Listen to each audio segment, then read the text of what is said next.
Lahore defence میں تبلیغی جماعت چلی گئی، تبلیغی جماعت چلی گئی تو وہاں پر جا کر کے دروازے کھٹکھٹائے، باہر نکلا کرنل، اس کی آنکھیں سرخ ہو چکی ہے، کرنل صاحب نکلا اور بلوچ نے اس کو فوراً پہچان لیا، چور تھا، ڈاکو بلوچ تھا جو کہ تبلیغی جماعت میں مسلمان، انہوں نے کھٹکھٹایا، کرنل باہر نکلا، کون ہو؟ کہنے لگے تبلیغی جماعت۔ بھائی مسجد جماعت ہماری آئی ہے، قریبی مسجد میں، بھائی اللہ راضی ہو جائے آپ 5 منٹ تشریف لائیں، ہم غریبوں کی بات سن لیں۔ کرنل نے یہاں پر امیر صاحب کو سینے میں ہاتھ دیا، ہاتھ دے کر کے دھکا دیا، کہنے لگے جاؤ جہنم میں جاؤ، فرانس میں تبلیغ کرو، برطانیہ میں تبلیغ کرو، وہاں ہندوستان میں جا کر کے، یہاں تم لوگ مجھے تبلیغ کرتے، تمہارے باپ سے زیادہ میں جانتا ہوں، تم سے زیادہ میں خدا کے حکام کو جانتا ہوں، تم لوگ کس کو تبلیغ کرتے ہو؟ جاؤ فرانس میں۔ آپ سمجھ رہے؟ ذرا سن لینا، آپ کو مزہ آئے گا۔ ارے تو نے سارا نظام کر، بیٹھ جا اپنی جگہ پر۔ کرنل صاحب نے یہاں پر سینے میں ہاتھ دے کر کے دھکا دیا امیر صاحب کو، کہنے لگے جاؤ جہنم میں، ادھر جا کر کے فرانس میں تبلیغ، مسلمانوں کو تبلیغ کرتے ہو، ہم تم سے زیادہ جانتے ہیں۔ آپ میری بات سمجھے؟ ہے بلوچ اٹھا آگے، کہا امیر صاحب ہم کو چھوڑو، امیر صاحب تم ہم کو چھوڑو۔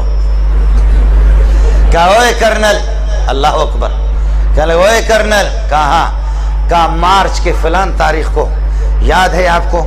مارچ کے فلان تاریخ کو کراچی سے تو 2-3 گاڑیوں میں اپنے فوجیوں سمیت، تمہاری فیملی بھی تمہارے ساتھ ہی ہے گاڑی میں، فوجی بھی 1-2 گاڑیاں آپ کے ساتھ تھیں، آپ کوئٹہ جا رہے تھے، خزدار سے جب آپ گزرے، فلان پہاڑ پر جب آپ گزرے، آپ کو یاد ہے کہ دائیں بائیں طرف پہاڑوں پر مورچوں پر لوگ بیٹھے ہوئے تھے، اور وہاں کچھ کوئی نقاب پوش، اڑے کوئی نقاب پوش تھا، اڑے تم کو یاد ہے ایسا کوئی نقاب پوش تھا؟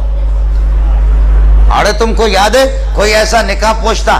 اور جب اس نے تم لوگوں کو آواز دی، تمہارے فوجیوں کو کہا، درمیان راستے پر انہوں نے یہ ایک پتھر رکھ کر کے روڈ بلاک کیا تھا، خبردار نہیں گزرنا، فوجیوں کو کہا فوراً ہتھیار ڈالو ورنہ ہمارے بندے بیٹھے ہوئے وہاں پر گولیوں سے تمہیں چھلنی کر دیں گے۔ تمہیں یاد ہے کہ نہیں ہے؟ تمہارے ساتھ 4-5 فوجی تھے، انہوں نے ہتھیار ڈال دیا اور آ کر اڑے، ہم نے تم سے کہا تم موبائل نکالے گا، تم موبائل نکالے گا، تم یہ ہے کہ پیسہ نکالے گا، تم نے تھوڑا سا اڑے گڑبڑ کیا، تمہارے منہ پہ ایک آدمی نے تھپڑ مارا نہیں مارا؟ کہنے لگے کرنل حیران ہے کہ یہ ظالم کا بچہ ایک چیز بتا رہا، ایک چیز بتا رہا۔ کہنے لگے اڑے تمہارے منہ پہ کوئی تھپڑ مارا نہیں مارا؟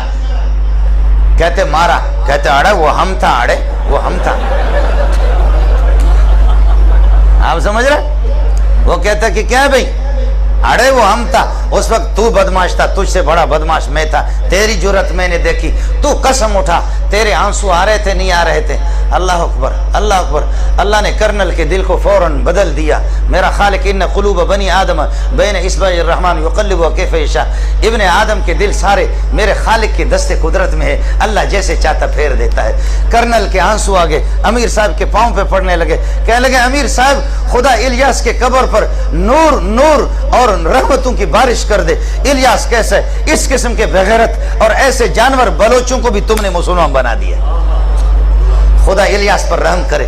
اس قسم کے ذلیل بلوچوں کو، اس قسم کے ڈاکوؤں کو تم نے، اللہ اکبر۔ کرنل نے کہا میں تم سے معافی مانگتا ہوں، تم سے وہ کرنل ٹھیک ہو گیا، لیکن کرنل چلتے چلتے ان کا دوست ہو گیا، دوست ہو کہنے لگے تمہاری بات واقعتاً ایسے جانور کو اس ظالم کے بچے نے میری بیوی کے سامنے میرے منہ پہ تھپڑ مارا، اس ظالم کے بچے نے ہمارے جیب بھی خالی کے 5 روپے بھی نہیں چھوڑے۔